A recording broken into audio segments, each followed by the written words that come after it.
2달 남았나요? 한 일수로 따지면 90일, 한 90일 3달 정도 남은 것 같고, 하나님께서 분명히 올해 강단 또 원단을 통해서 여러분을 이루어 가시고 계십니다. 근데 계속해서 나오는 말씀 중에 분명히 하나님께서 여러분이 구원을 주셨다고 하셨죠. 근데 그냥 구원만 하신 것이 아니라 여러분을 구원하시고 여러분을 향한 계획을 가지시고 또 여러분에게 모든 축복을 다 주셨습니다. 먼저 오늘 강단을 잠깐 정리하고 넘어가면 좋겠는데, 오늘 목사님 길게 얘기했지만 사실 내용은 간단했죠. 옛사람의 옷을 벗어버리라. 그 다음에 새 사람의 옷을 입으라. 바울이 입으라, 벗으라 말 이야기했는데, 그 말인즉슨 우리 몸에 있거나 우리 몸 안에 있는 것이 아니라 간단하게 입고 벗을 수 있는 가벼운 거란 거죠. 여러분 옷 입고 옷 벗는 게 어렵진 않잖아요, 맞죠? 우리가 그냥 입고 쉽게 벗을 수 있는 것처럼 옛사람이 우리에게 입혀져 있는 거야. 덧입혀져 있는 거야. 우리의 본질이 아니라 우리의 품성으로 되어 있는 거죠. 그러면서 새 사람의 옷을 입으라 했는데, 간단하게 옛사람이 뭐냐? 우리에게 어떤 게 입혀져 있냐? 우리 골로새서 3장 오늘 본문에 보니까 8절에서 9절에 그게 나와 있습니다. 바울이 3장 5절에는 이렇게 이야기해서 땅에 있는 지체를 죽이라. 3장 5절은 몸을 죽이라는 거예요. 죽일 수밖에 없는 지체가 있다는 거예요. 그게 뭐냐? 음란과 부정과 사욕과 악한 정욕과 탐심이다. 이거는 죽여야 된다. 우리 몸에 각인되어 있는 거예요. 체질되어 있는 거예요. 근데 8절 9절에는 벗어버리라 했어요. 이제 너희가 이 모든 것을 버리라. 곧 분함과 노여움과 악의와 비방과 너희 입에 부끄러운 말이라. 너희가 서로 거짓말을 하지 말라. 옛사람과 그 행위를 벗어버리고. 보니까 분함. 여러분이 분할 때 언제 분합니까? 내 생각대로 안 될 때, 내 마음대로 안 될 때, 또는 내가 틀리게 했는데 상대가 맞은 말 할 때 분하죠. 왜? 내가 주인 되어 있으니까. 노여움. 언제 노엽습니까?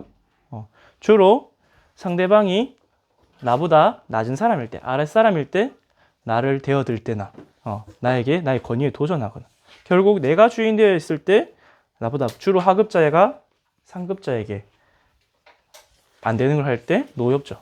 예를 들어서 여러분 동생이 여러분을 깝친다거나 하면 노여운 거죠. 그런 노여움을 버리라. 근데 이것은 옷처럼 그냥 쉽게 벗어버릴 수도 있는 거라고 했어요. 그리고 악이 누구를 향해서 미워하고 악한 마음을 품는 거. 다른 말로 한국어로는 앙심이라 하죠. 내가 이걸 꼭 복수할 거야. 갚아줄 거야. 내가 쟤는 꼭 망하게 할 거야. 그런 게 악이야. 그거를 벗어버리라. 왜? 그게 우리가 입혀진 옛사람의 옷이기 때문에. 그리고 비방. 말에 대해서 이야기했죠. 비방. 또 너 입에 부끄러운 말. 그리고 거짓말. 이거는 우리의 마음에 있는 거라면 이거는 우리 입술에 있는 거죠. 우리 마음과 입술의 거는 얼마든지 벗을 수 있다. 그래서 옷이라고 했어요. 몸에 있는 것처럼 죽이고 째고 고치는 게 아니라 벗어버리라. 왜? 우리가 새롭게 하심을 입었기 때문에. 그럼 새 사람은 어떤 사람이냐? 우리 골로새서 3장 12절에서 17절까지 나온 사람이죠. 좀 많아서 그냥 읽고 여러분이 한 주간 묵상하면 좋을 것 같아요. 긍휼과 자비와 겸손과 온유와 오래 참음. 긍휼, 불쌍히 여기고, 자비, 사랑으로 도와주고, 겸손, 남보다 나를 낮게 여기고, 온유, 길들여진 말처럼 동물처럼 하나님의 말씀에 순종하고 용납해주고, 그리고 오래 참음을 옷 입고, 13절이니까 누가 누구에게 불만이 있거든 서로 용납하여 피차 용서하되. 하나님의 자녀가 새롭게 옷 입으면 내게 있는 불만들을 용서해 줄 수 있는 거죠. 하나님의 사랑으로 충만하기 때문에. 그래서 주께서 너희를 용서하신 같이. 우리가 주님께 용서받은 거는 예수님 비유로 말씀하셨죠. 1만 달란트를 빚졌는데 그걸 탕감받은 사람이다. 그러면 우리에게 빚진 100데나리온 빚진 자를 용서할 수 있지 않겠느냐. 그러면서 이 모든 것 위에 사랑을 더라. 이는 온전하게 매는 띠니라. 결국은 옷은 누구에게 향합니까? 다른 사람에게 향한 거예요. 나의 외부적 요소인데 우리가 사랑으로 살리게 하는 거죠. 그러면서 그리스도의 평강이 너희 마음을 주장하고 또한 너희는 감사하는 자가 되어라. 그래서 어떤 행동이 나와야 됩니까? 모든 지혜로 피차 가르치고 서로 가르쳐주고 권면하고 시와 찬송과 신령한 노래로 누구에게? 하나님께 영광 돌리는 삶이 되라고 말씀하고 있죠. 그래서 마지막 절에 또 무슨 일을 하든지 말이나 일이나 다 주 예수 이름으로 하고 그를 입어 하나님 아버지께 감사하라. 여러분이 이제 그리스도인이 되었으면 여러분의 삶이 변화가 되어져야 돼요. 여러분의 마음 생각이 변화되어져야 되고 삶이 변해. 왜? 이걸 보니까 오늘 담임 목사님 부정한 것, 다른 말로 더러운 것이라 했어요. 우리 그런 말 하잖아요. 아, 이 성질머리 더럽다고. 누구누구 성질머리 더럽다고.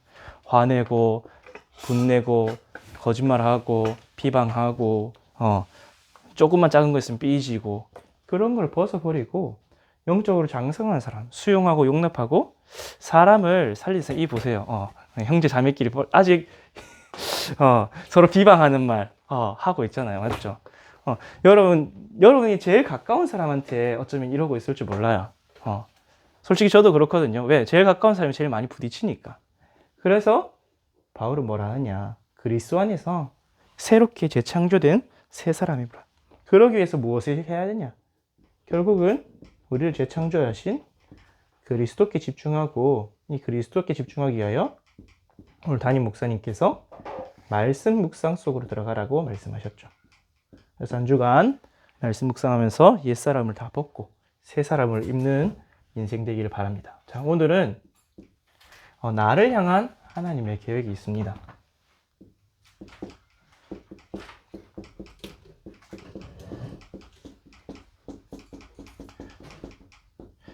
분명히 주님께서 여러분을 구원하실 때 창세전에 영세전에 구원하시기를 작정하셨고 예정을 하셨다고 하셨어요. 그러면 구원뿐만 아니라 구원 이후에도 또 영원한 우리 인생에도 하나님의 계획이겠죠. 여러분이 이 하나님의 계획이 나를 향한 하나님의 계획이 보여지면 여러분의 과거, 현재, 미래가 발판이 됨을 보게 되고 나의 오늘이 과정임을 보게 되고 나의 미래에 하나님 하실 일이 보여집니다. 그래서 여러분의 삶 시대가 살아나게 됩니다.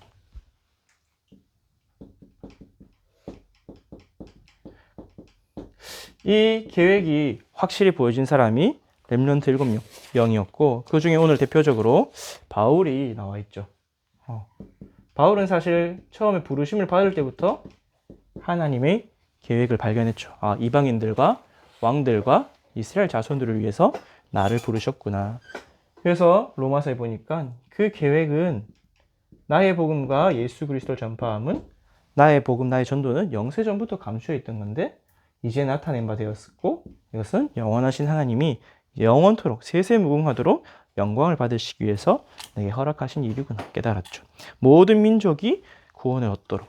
그래서 먼저 서론에서 여러분이 구원을 받았습니다. 맞죠? 어떻게 구원을 받았습니까? 복음을 믿음으로.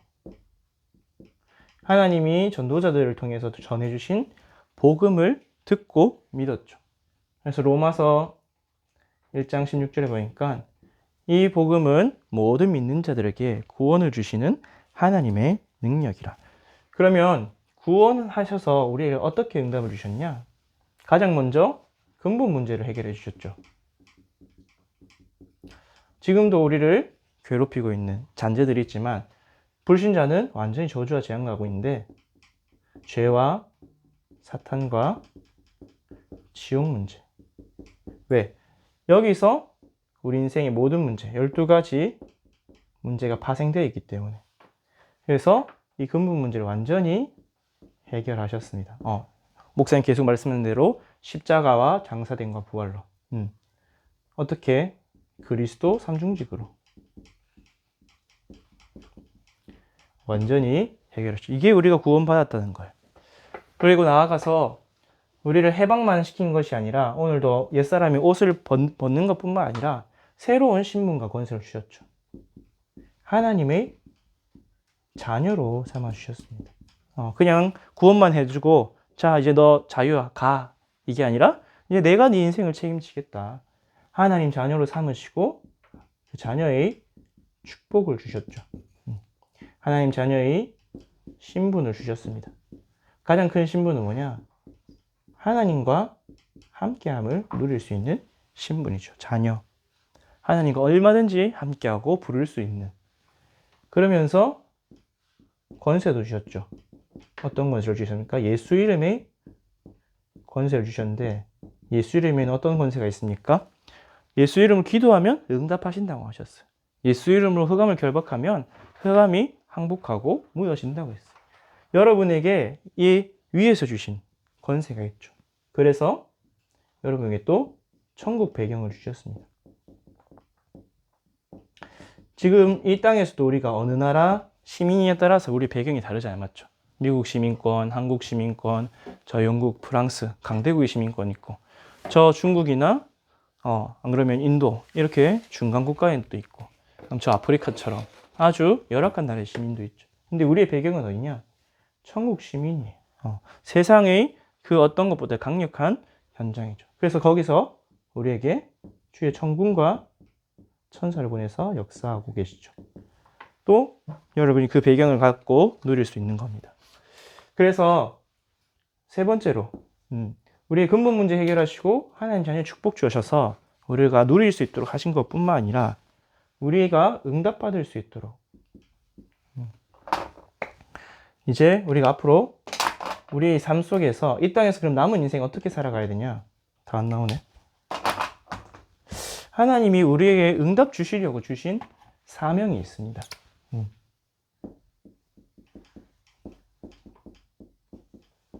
절대 응답을 주시려고 우리에게 사명을 주셨어요. 사명이란 게 쉽게 말해서 심부름이죠. 하나님이 칭찬해 주시려고, 상 주시려고 우리를 시키시는 있는데 그게 뭐냐? 바로 전도자의 사명을 주셨죠. 전도자로 우리를 불러주셨습니다. 그래서 마태복음 4장 19절에 나를 따라오너라 내가 너희로 사람을 낚는 어부가 되게 하리라. 마가복음 3장에도 원하시는 자들이 부르니 나온지라 그들과 함께하기 위하여 또 나가서 전도도 하며 귀신을 내어쫓는 권세도 주려 함이라. 수많은 구원받은 사람들 중에 우리를 택하셔서 또 바울을 택하셔서 하나님이 이 복음 전달하는 전도자로 불러주셨죠. 요한복음 15장 1절에서 16절에 예수 그리스도께서 붙어 있기만 하면 열매를 맺는 자로 불러주셨는데 너희가 나를 택한 것이 아니요 내가 너희로 택하여 불렀나니 너희로 하여금 열매를 많이 맺게 해서 하나님께 영광을 돌리게 하려 함이라. 하나님이 여러분이 죄와 사단, 지옥 문제에서 영원한 저주와 재앙 속에서 있는 것을 그냥 가만히 두시지 않았어요. 그래서 여러분이 복음을 주시고 하나님의 은혜로 믿음을 주셔서 구원을 받게 하셨죠. 그래서 우리를 완전히 근본 문제에서 해방하시고 하나님 자녀 삼으셔서 그 행복과 축복 누릴 수 있도록 신분과 권세와 배경을 주셨습니다. 그래서 우리가 영생을 누린다는 것은 이것을 누리는 거죠. 거기에서 나아가서 그냥 평범한 하나님 자녀가 아니라 이제는 하나님이 원하시는 소원을 이루는 전도자로 여러분을 부르셨습니다. 지구상에 구원받은 사람은 많을 거야. 근데 그 구원받은 사람 중에 전도자로 부름받은 사람은 또 소수죠. 예수님께서도 수백 명, 수천 명의 사람들이 몰려들었지만 그 가운데서 12사도, 70인 제자와 같이 소수를 불러서 왜? 사명을 가진 사람이 많지가 않아요. 정말 예수님을 따라오는 제자는 많았지만 정말 내가 이 복음을 듣지 못한 사람들에게 전달하겠다. 그 사명 가진 사람이 많지가 않아요. 하나님은 여러분을 이 복음 증거하는 전도자로 부르시고 근데 부르셨는데 그냥 쉽죠? 그냥 따라오라고만 말씀하셨어요. 무언가를 하는 것이 아니라 내가 무언가 열심을 내는 것이 아니라 따라만 가면 나를 만들어 주신다고 하셨어요. 그래서 본론에서 우리를 구원하시고 또 하나님 자녀 삼으시고 전도자로 부르신 하나님께서 분명하게 여러분을 향한 나를 향한 계획이 있습니다. 아까 전에도 이야기했듯이 하나님은 무한 광대, 우주보다 크신 분이죠. 이 우주를 창조하신 분이고. 여러분 우주의 크기를 생각해 보세요. 이 지구가 이 태양계에서 아주 점과 같은 크기예요. 근데 그 태양계도 저 우주에서는 점보다 더 작은 크기. 그럼 우리의 크기는 얼마나 할까요? 이 우주에 비해서. 근데 하나님은 그 우주를 다스린 하나님께서 우리를 향한 계획을 가지고 부르셨대요. 그냥 단순한 계획이 아니라 주님께서는 크고 비밀한 계획을 가지고 계시대요. 예레미야 33장에 말씀하고 계시죠. 이를 행하시는 여호와, 그것을 지어 성취하시는 여호와, 그 이름이 여호와니가 우리를 부르신다고 말씀하십니다. 그래서 하나님은 이미 여러분을 향한 계획을 가지고 부르셨습니다.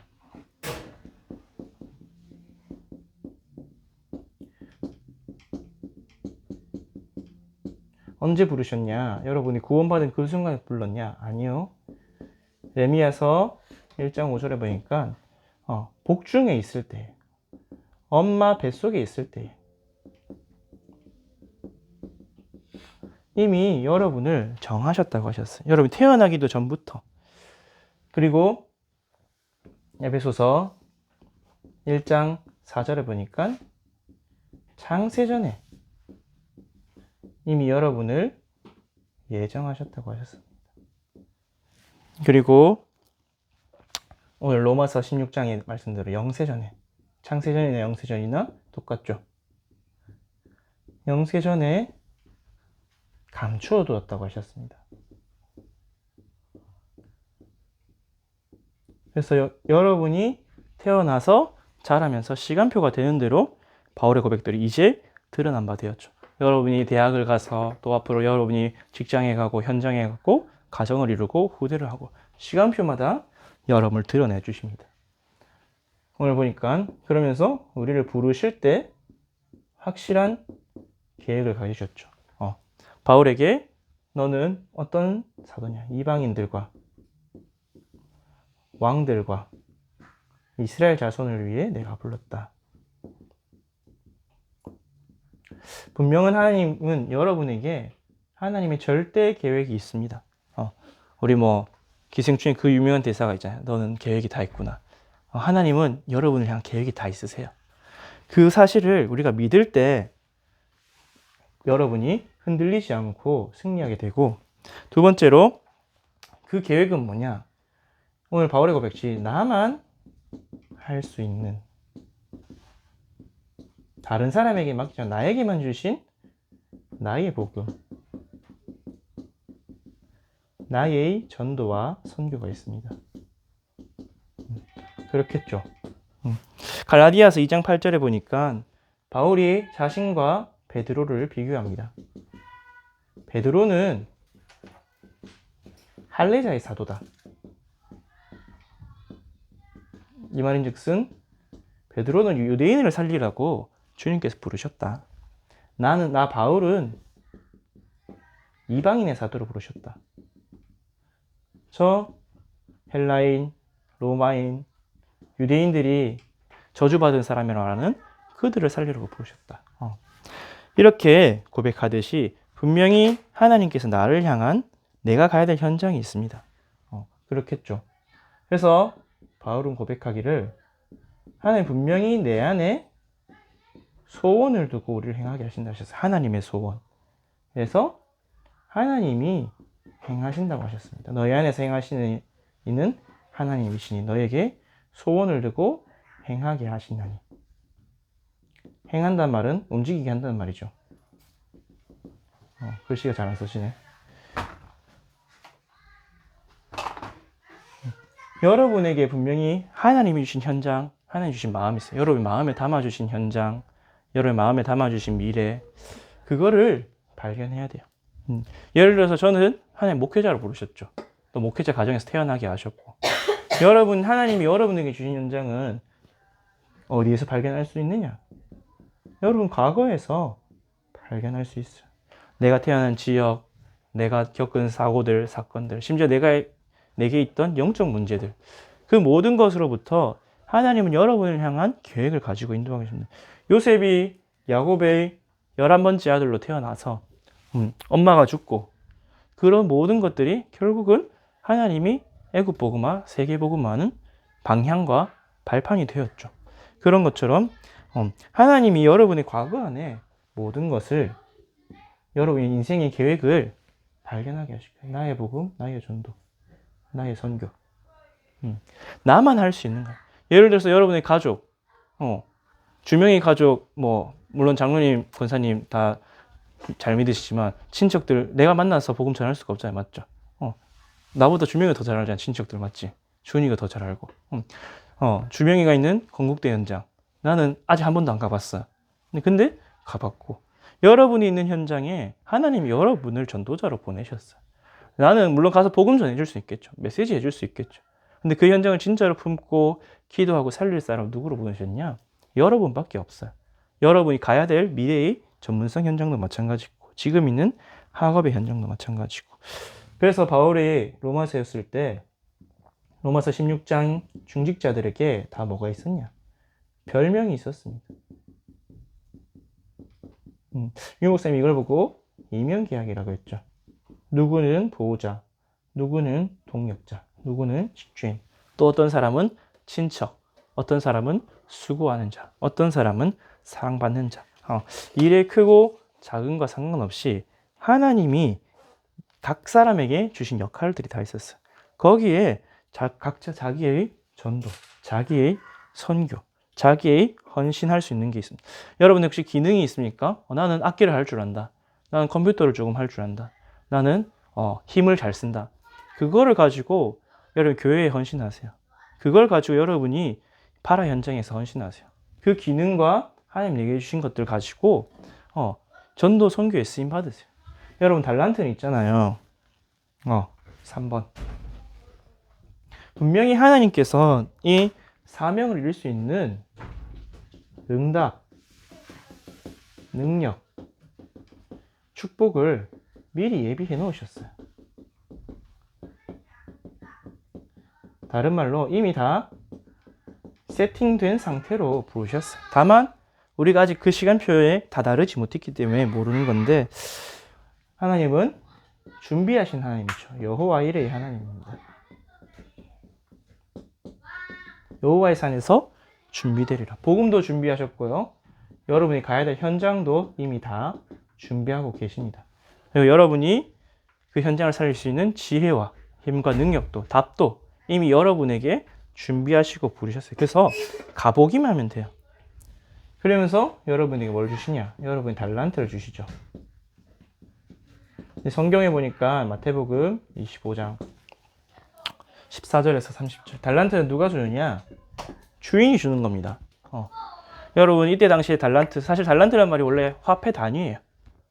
우리나라 지금 무게는 금 33kg 전에 계산했을 때 한 10억인가 정도 됐던 것 같은데 어쨌든 주인이 먼 나라로 갔다 오면서 사업 자금을 준 거예요. 어떤 사람에게는 5달란트, 어떤 사람에게는 2달란트, 어떤 사람에게는 1달란트. 그만큼 준 데에는 이유가 있었겠죠. 주인이 보기에 종들의 그릇이 그 정도는 굴릴 수 있겠다. 그래서 달란트를 왜 줬냐? 주인의 유익을 위해서 주신 거예요. 종이 잘 먹고 잘 살고 하는 게 아니라 주인의 유익을 주인을 대신해서 거둘 수 있도록. 그래서 그 과정 속에서 종도 먹고 살 수 있도록 주신 거죠. 이 달란트를 주신 이유와 목적이 분명한 겁니다. 하나님이 왜 달란트를 주실까요, 여러분에게? 분명히 달란트를 준비해 주셨어요. 근데 왜 찾기가 힘드냐? 왜 잘 모르겠냐? 나의 유익을 구하기 때문이 아닌가 한번 생각해 봐야 돼요. 하나님 분명히 전도, 선교, 세계 복음화를 위한 달란트를 준비하시고 여러분을 부르셨습니다. 근데 종이 착하고 충성된 종이는 주인의 유익을 위해서 열심히 그 달란트를 활용해서 사업을 했어요. 그런데 악하고 무익한 쫓겨난 종은 그 달란트를 땅에 묻어뒀다 하죠. 아무것도 안 한 게 아니라 주인을 위해서 하지 않은 거예요. 주인이 얘기했죠. 네가 나를 생각했더라면 이자라도 받게 해야 되는 거 아니냐. 나 사업은 안 하더라도 돈을 맡겨서. 근데 그런 것도 안 하고 하나님이 나라를 위해서 주신 하나님이 달란트를 묻어둔 거죠. 그래서 분명한 건 하나님께 여러분이 다 주셨어요. 그런데 여러분이 하나님이 주신 그 계획을 따라 나의 전도 선교를 위해서 발견해야 됩니다. 마지막으로 하나님께서 여러분에게 기능뿐만 아니라 이것을 누리도록 무엇을 주셨냐? 성령을 보내주셨습니다. 사실 이게 가장 큰 축복이죠. 성령. 공간이 없네.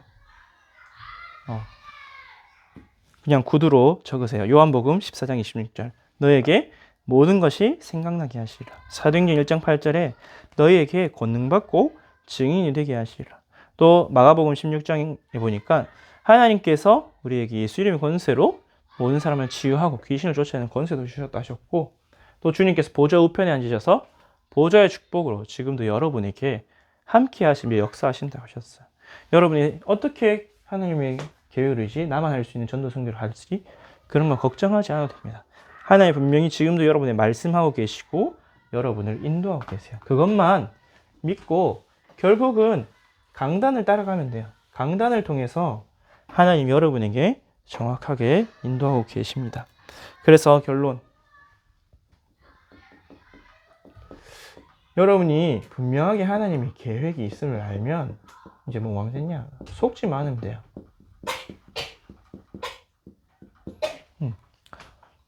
사실 출애굽 백성이 하나님의 계획 알았잖아요. 가나안 땅으로 인도하심을 알았습니다. 하지만 눈앞에 보이는 현실과 상황에 속은 경우가 너무 많았죠. 그래서 하나님은 우리랑 스케일 자체가 달라요. 하나님은 우주 스케일이고 우리는 인간 스케일이고 내 수준이고 그것도 대구 수준이고 한국 수준이고, 그렇기 때문에 내 수준으로 나와 교회와 미래를 판단하지 말고 하나님의 수준으로 봐야 돼요. 그래서 여러분은 세상을 부러워하지도 말고 두려워하지도 마시기 바랍니다. 여러분 주변에 세상의 친구들 또는 세상이 크고 화려한 것들, 그거 다 뭐냐? 헛된 거예요, 헛된 거. 그리고 틀린 것이죠. 그래서 결국은 망할 것입니다. 네피림이 바벨탑이 만들어지고 권세를 잡을 때는 크고 화려한 것처럼 결국은 하나님 심판 앞에서 다 망한 거죠. 그리고 부러워하지도 말고 두려워하지도 말고 반대로 우습게 보지도 마시기 바랍니다. 왜? 사단은 능력이 있기 때문에. 지금 세상을 장악한 경제인들, 정치가들이 다 사단이 주는 힘과 지혜로 장악하고 있어. 근데 하나님 그들을 살릴 자로, 그들을 이길 자로 여러분을 만들어 가고 있어요. 렘넌트 7명의 여정처럼 바울과 같이.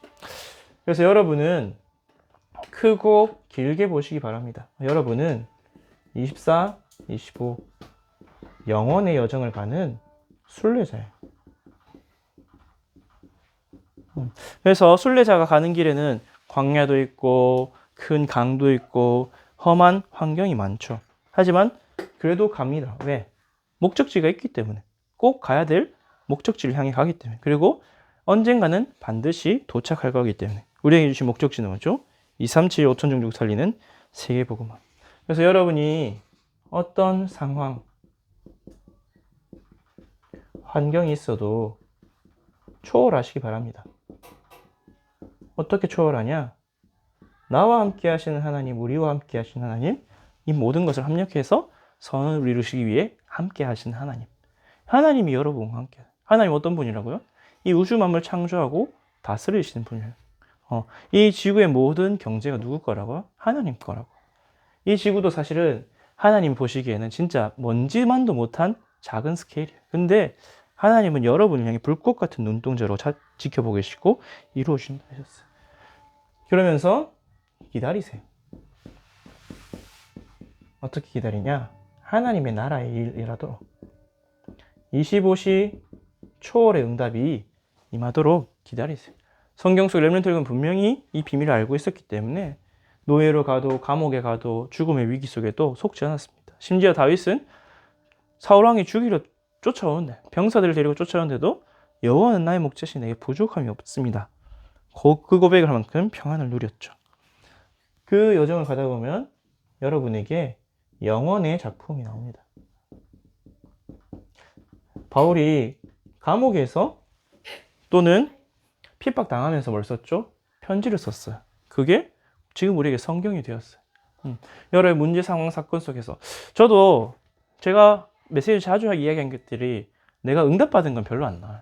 근데 문제와 사건, 고난 속에서 하나님이 주신 것들, 하나님 내게 은혜 베푸신 것들은 나에게 증거가 되더라고요. 그렇기 때문에 여러분이 지금 문제가 있다, 어렵다, 미래가 막막하다, 전혀 속지 말고 24, 25 영원히 순례자의 여정을 걸어가기 바랍니다. 그러면서 어떻게 하냐? 그리스도로 성삼위 하나님을 누리세요. 영생을 누리세요. 내게 주신 영생. 하나님 안에서 하나님과 함께한. 사실 행복하잖아요. 여러분 기도 속에서 하나님과 함께 하심을 누리면. 그러면서 하나님 나라의 일을 기다리고 보좌의 축복이 임하도록. 왜? 하나님이 나를 향한 계획이 있고 그걸 그 시간표에 따라서 이루어가는 게 확실하기 때문에. 여러분 사실 여러분이 하는 걱정 한 90%는 시간 지나면 쓸데없는 걱정이에요. 그냥 지나가는 것들이에요. 그리고 8. 오직 성령이 임하면 뭐 하시라? 도전하라. 언제처럼? 사도행전 13장의 바울 팀처럼 성령이 선교 가라 하니까 갔어요. 바울이 뭐 따진 거 하나도 없었는데 그냥 파송 그대로 했어요. 성령 인도 받아서 마게도니아로 가라 할 때 마게도니아 사람 한 사람이 손짓하는 그 환상을 보고 마게도니아를 향해서 도전했죠. 또 에베소에서 증거가 하니까 내가 이제 로마도 보아야 하리라. 성령의 인도 따라 도전했습니다. 여러분의 그 마음과 생각을 주십니다. 제가 RTS 갈 때도 그랬던 것 같아요. 선교 훈련하고 그냥 한 달 내내 하나님 마음과 생각을 사로잡아서 기도하게 하시더라고요. 하나님 성령이 시간표가 되면 여러분 마음 생각을 사로잡을 겁니다. 그래서 인도하실 겁니다. 그래서 결국엔 어떻게 하시냐? 여러분을 향한 하나님의 크고 놀라운 계획을 반드시 이룰 거예요. 그래서 사실은 우린 고백하는 거죠. 내 계획이 필요 없다. 없어도 된다. 내 능력 필요 없다. 내가 연약해도 된다. 하나님의 능력, 하나님 계획이 나를 향하고 있기 때문에 여러분 아무것도 문제 될 것이 없습니다. 그래서 나를 향한 계획. 그럼 나를 향한 계획이기 때문에 반드시 내가 속한 교회를 향한 계획이 있겠죠. 하나님 왜 나를 선교 제일교회로 보내셨을까? 내가 속한 이 단체에 대한 계획이 있겠죠. 하나님 나를 왜 다락방 전도운동이라는 전도운동 속에서 보내주셨을까? 지금 수많은 전도단체, 선교단체들이 있는데 또 하나님 왜 나를 이 지역에 또 이 시대에 저보다 먼저 태어날 수도 있고 그럼 저기 요셉이처럼 지금 2020년도에 태어났을 텐데 왜 2000년대, 2010년 태어나서 2010년대, 20년대를 살아가게 하셨을까? 그거를 질문해 보세요. 하나님 반드시 여러분을 향한 계획을 보여주실 겁니다. 어떤 사람에게는 심지어 요셉처럼 꿈으로도 나타날 수도 있겠죠. 다윗처럼 전도자, 선지자가 나타나서 가르쳐 줄 수도 있겠죠. 또 여러분 스스로 깨달을 수도 있을 거예요. 하지만 그게 발견될 때 나의 과거, 현재, 미래가 이해되어지고 해석되어지고 누려지기 시작합니다. 그래서 여러분 과거 중에 불필요한 과거는 하나도 없어요. 하나님이 다 계획 속에서 주신 과거입니다. 그 사실을 붙잡고 믿음으로 승리하길 바랍니다. 기도하겠습니다. 하나님 아버지 감사합니다. 우리 인생 가운데 하나도 부족함이 없이 실수가 없으신 주님께서 우리의 모든 것을 인도하시고 축복하여 주신 것을 감사를 드립니다. 하나님 우리를 구원하신 것도 하나님의 은혜지만 그 구원을 통한 하나님의 계획이 있은 줄 믿습니다. 우리 하나님 자녀로 전도자로 불러주셨사오니 나에게 주시는 나의 전도, 나의 선교를 발견할 수 있도록 주님 지혜를 주시고 인도하여 주옵소서. 한 주간도 오직 그리스도 안에서 옛사람을 벗고 새사람을 입는 한 주 되게 하시고 나를 향한 하나님의 계획이 발견되어 조금도 흔들림 없이 과거, 현재, 미래 살리는 주역으로 응답받게 하여 주옵소서. 우리를 속이는 모든 사단 마귀감 세력은 예수 그리스도의 이름으로 결박받고 떠나갈지어다. 하나님 홀로 모든 영광과 찬양을 받아 주옵소서. 예수 그리스도의 이름으로 기도합니다. 아멘.